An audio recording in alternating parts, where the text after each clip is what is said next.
On the evening of June 30, 2005, 19-year-old Jenny Nicholl walked out of her family home on Bolton Avenue in Richmond, North Yorkshire, and did something that did not seem unusual at all.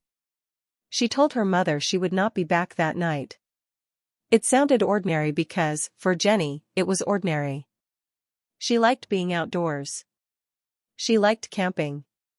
She liked drifting between music, friends, pubs, and long stretches of countryside that felt bigger than any one problem. She left in a way that made the people closest to her believe the next day would arrive exactly as expected. It did not. Jenny was the kind of young woman people remembered in pieces that felt vivid and alive. Fair hair usually tied back. Green eyes. Slim build. Blue jeans and black trainers. A hooded parka she wore often. She worked at the local co-op. She played in a rock band called No Fouling. She loved Jimi Hendrix. She knew the local pubs. The pubs knew her. In Richmond, where the landscapes looked calm and the lives around them often did too, Jenny seemed woven into the place. She was family and routine and music and noise. She was not someone who simply vanished into silence. Her parents, Anne and Brian, lived with the kind of confidence many families hold without noticing it. A daughter goes out. A daughter comes back. Maybe late. Maybe tired. Maybe carrying a story she only tells halfway. That is how ordinary life works, until the night it does not. Jenny had arranged to pick up a friend the next day for a night out, but she never arrived. Calls went unanswered. Monday came and she did not show up for work. The shape of the worry changed fast. At first it was irritation, then confusion, then the kind of fear that settles into the body and refuses to move. For days after she left home, and reported Jenny missing. Later that same day, during the search, she found Jenny's white Rover 214i abandoned in a local pub car park. That discovery changed everything. An empty car does not explain a missing daughter. It only sharpens the absence. It tells you she had been somewhere. It tells you she had not driven herself back. It tells you the story in your head is already behind the truth. Posters went up. Her description spread across the area. The hope was painfully simple. One person remembers seeing her. One person notices the wrong detail. One small break and the whole thing moves. That is how people survive the early stage of a disappearance. They tell themselves the next call could be the one. They tell themselves the silence is temporary. If you have ever waited beside a phone that does not ring, you know how long a single hour can feel. A few days later, Anne and Brian searched Sandbeck Plantation, a wooded area near Richmond. There, under leaves and partly hidden from sight, they found some of Jenny's belongings, including cosmetics and a nightdress. Those items felt intimate in a way that made the discovery even worse. They did not belong in the woods without her. They suggested a plan, or the appearance of one, yet nothing about the wider picture looked planned. Jenny had not withdrawn money. She had not arranged travel. She had not left a trail that suggested she meant to disappear. She had prepaid for 25 tanning sessions and used only 2. It was a tiny detail, but tiny details often say what larger ones cannot. People preparing for a new life usually take steps toward it. Jenny left none. There was another problem. Jenny was not easy to fully read. Friends described her as private. She kept things to herself. She did not always confide in others. That made the search more difficult because the missing pieces were not just physical. They were personal. Who had she been seeing? What had she been thinking? What parts of her life had stayed hidden even from the people who loved her most? Sometimes the person at the center of the story is the one everyone realizes, too late, they only partly knew. As the days passed, the search widened across Richmond. Her connection to local pubs, friends, music, and the countryside all mattered. Conversations spread outward. Patterns began to form. One name stood out. David Hodgson. He was in his 40s, married, and the father of 2 daughters who had gone to school with Jenny. That alone would have been troubling enough. But the truth behind the connection was worse. David had been grooming Jenny since she was 14 years old. Later, the sexual relationship between them became undeniable. The age gap was stark. The imbalance was obvious. What might look, from a distance, like a secret affair was in reality something far darker. A teenager does not meet a man like that on equal terms, no matter how normal he tries to make it seem. David knew the woods well. So did his brother Robert. The area around Sandbeck Plantation was familiar to them. They had built hides and huts there, places tucked into the landscape where people could drink, camp, and disappear from view. David insisted he had never taken Jenny to those places. The physical evidence said otherwise. Signs of sexual contact linked Jenny and David to two of the hides. That mattered because it turned the woods from a random search site into a setting with history. It meant Jenny had been there before. It meant the place where her belongings were found was not accidental background. It was part of the story. 9 days after Jenny was last seen, David was questioned. He denied having a relationship with her. Then the denials shifted. They narrowed.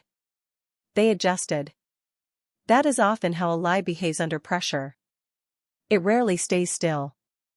The next day, messages began to appear from Jenny's phone. One went to her friend Jennifer. Another went to Nicholl.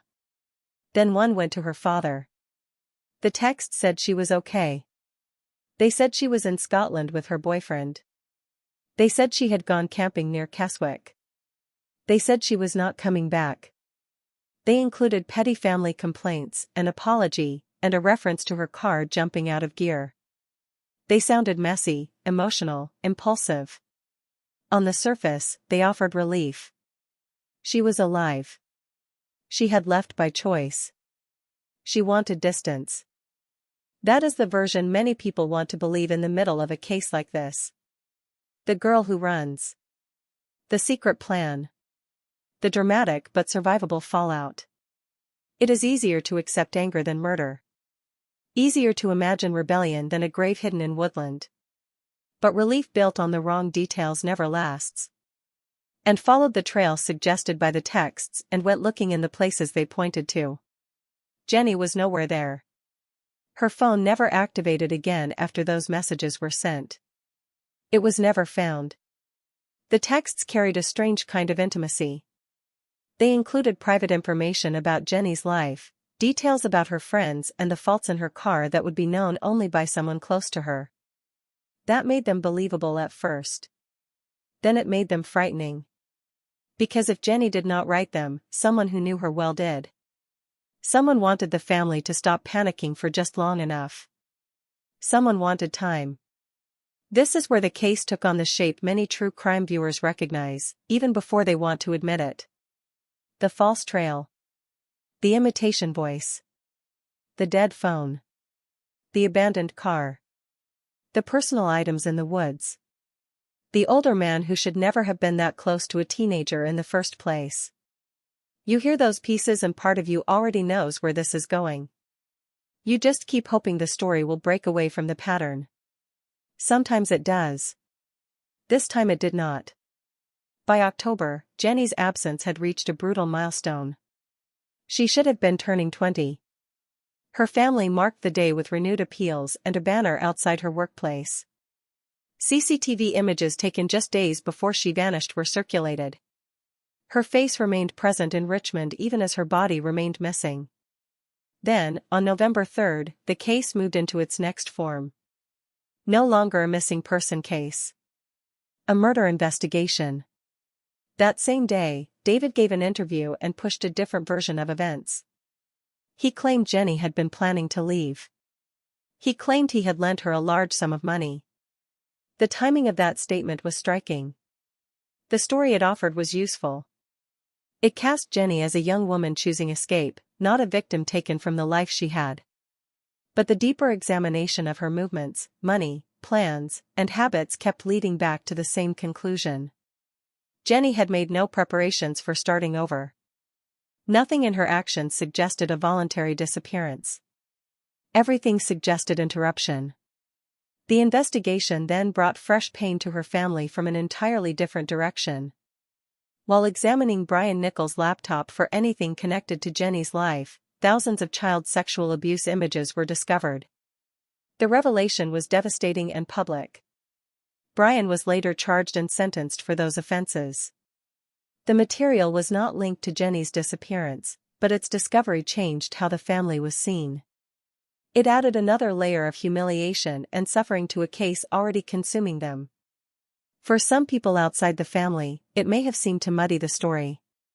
For others, it only deepened the sense that Jenny had been surrounded by adults who failed her in ways large and small. Both reactions existed, and both speak to something uncomfortable. Sometimes a victim's life contains more than one form of damage. Sometimes the truth is not cleaner when it finally arrives. It is just heavier.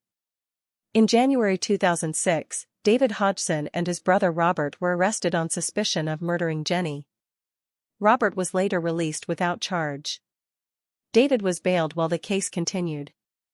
By March, search teams were still moving carefully through the countryside. Sandbeck Plantation remained central. Then came the first truly concrete breakthrough. Jenny's teddy bear and portable stereo were found in the woodland off Longwood Bank. For months, her story had been told through absence. Now there were objects. Not proof of life. Proof of place. The teddy bear was especially painful. It was personal, childlike, cherished. Something Brian had bought for her at Christmas. It had gone missing from home before Jenny vanished. When it turned up in the plantation, it linked the woods not just to her movements, but to the world she had left behind. The portable stereo added to that same picture. These were not random discarded items. They belonged to Jenny. They placed her in the area after she was last seen alive. They turned suspicion into direction. A year passed. Then another key strand began to tighten. David had also left home on the day Jenny disappeared, telling his own family he was going camping. He returned the next morning. On the days Jenny's phone sent those messages from Carlisle and the Scottish borders, David had hired a car. Hundreds of miles were added to it, and he could not give a clear account of those movements. The route matched the broad path suggested by the texts. That coincidence was difficult to ignore and harder to explain away. Then the language itself became evidence. The texts sent after Jenny vanished were short, but short messages can reveal more than people expect. Everyone has small patterns when they write. The way they shorten words. The way they place spaces. The words they never use and the ones they repeat without thinking. Examination of Jenny's known messages showed one style.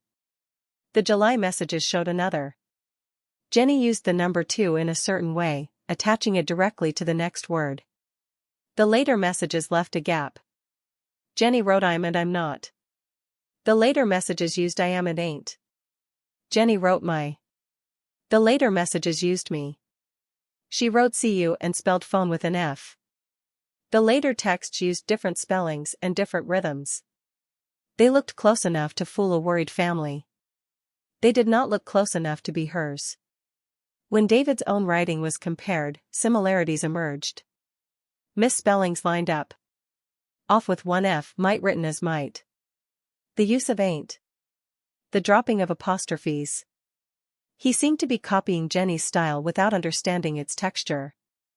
It was the difference between a voice and an impression of a voice. And if you have ever received a message that felt almost right but not quite, you know how eerie that gap can be. Your mind catches it before your logic does. By then the theory had solidified. Jenny and David met that evening. Something happened during or after a camping trip. An argument, an altercation, a moment that turned final. Jenny was killed, her body hidden somewhere in the countryside, likely in or around the woodland David knew so well. Later, the texts were sent to create distance between her disappearance and her death, buying time and planting the idea that she had chosen to leave. It was not a perfect plan. It was only good enough to slow the truth. There was also motive, if not in the dramatic sense people sometimes expect, then in the ordinary, dangerous sense that ruins lives every year. David was jealous. He was possessive. If Jenny talked to other men, he grew angry. Then another complication emerged. Jenny had also grown close to David's brother, Robert.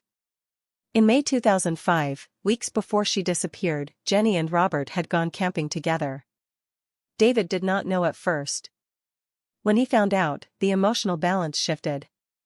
What had already been controlling now had a new source of resentment. Some people would argue Jenny was trying to pull away from David and build a different connection. Others would say she was trapped in a circle she never fully escaped. Which reading feels truer often depends on how you understand coercion. But either way, David had reason to feel threatened, and men like that often treat losing control as an injury done to them. In May 2007, almost 2 years after Jenny walked out of her house and never returned, David Hodgson was charged with her murder. There was still no body. That absence gave the case its haunting edge. No grave. No formal goodbye. No final map of what happened in those last hours. Yet the case moved ahead because the evidence had become too strong to ignore. The trial lasted 5 weeks. It forced Jenny's private life into public view. Her parents, already broken by loss, were pushed through every vulnerable part of their family history. The defense claimed Jenny had run away from home to escape her father. It was a theory that attacked the dead and wounded the living at the same time. For families in court, that can be one of the hardest truths to face. Justice does not always arrive gently. Sometimes it drags every private hurt into the light first. The prosecution argued that David killed Jenny on the night she disappeared and disposed of her body somewhere in the neighboring countryside so it would never be found. The texts, the hired car, the mileage, the woodland, the sexual history, the false denials, the language patterns, and the timing of everything around June 30th all pointed in one direction. Not one dramatic piece, but a structure built from many parts. That is often how no-body cases work. They do not give you a single shocking image. They give you accumulation. One fact leaning into another until the only shape left is guilt. When the jury began deliberating, the whole case narrowed into one final silence. After 10 hours, the verdict came back unanimous. Guilty. David Hodgson was convicted of Jenny Nicholl's murder and sentenced to life in prison with a minimum term of 18 years. He showed no emotion as the sentence was delivered. Jenny's body remained missing. The person who knew where she had been left, and perhaps how she died, said nothing that could bring her home. That silence became its own second sentence for Jenny's family. A murder conviction can end one kind of uncertainty, but it does not end all of them. And had to live with the thought of her daughter somewhere in the cold ground, in a makeshift grave, hidden in land that still looked peaceful to everyone passing by. It is one thing to lose someone. It is another to never be able to bring them back, to never stand in the right place and say this is where she is. The mind returns there again and again. Not because it wants to, but because it cannot stop. In the years that followed, Jenny's case reached beyond Richmond. Her family spoke about the way court proceedings had deepened their trauma, and they supported calls for better protection for families giving evidence in murder trials. There was also the growing public focus on offenders who refuse to reveal where victims' remains are hidden. That issue eventually fed into what became known as Helen's Law, enacted in 2021. Under that law, refusal to disclose the location of a victim's body can weigh heavily against release on parole. It cannot undo what was done. It cannot fill an empty grave. But it does recognize something people already know in their bones. Silence can be another act of cruelty. Jenny's parents made a striking decision. They refused to ask David where her body was. They would not place themselves at his mercy. They would not hand him the satisfaction of control. That choice may divide opinion. Some people understand it completely. Others wonder if any chance, no matter how small, would be worth taking. But grief often creates boundaries outsiders do not fully grasp. Sometimes dignity is all a family has left to protect. David later launched several appeals, but none succeeded. Parole hearings came and went. His refusal to disclose Jenny's whereabouts remained a major factor against his release. As of now, he remains in prison. Jenny remains missing. And that is the part that stays with people. Not only that a 19-year-old woman with a band, a job, friends, plans, and a full future was taken from the world. Not only that the man who groomed her as a child eventually killed her. But that the land still keeps her. Somewhere in the woods and moors around Richmond, under all that quiet beauty, a truth remains physically buried. Jenny Nicholl deserved the ordinary future she had been moving toward. More music. More nights out. More bad jokes, more small arguments, more mornings after camping trips that ended in stories instead of silence. She deserved to grow older than 19. She deserved to be more than a missing body and a criminal case and a set of text messages written by someone trying to erase her voice. But even without her remains, Jenny was never erased. Her name endured. Her story endured. And in the end, the man who tried to replace her words with his own could not control the final truth. He only delayed it. Jenny left home that summer night as a daughter, a friend, a musician, and a young woman still becoming herself. She never came back. Yet the life taken from her still refuses to disappear, and that is where her story remains.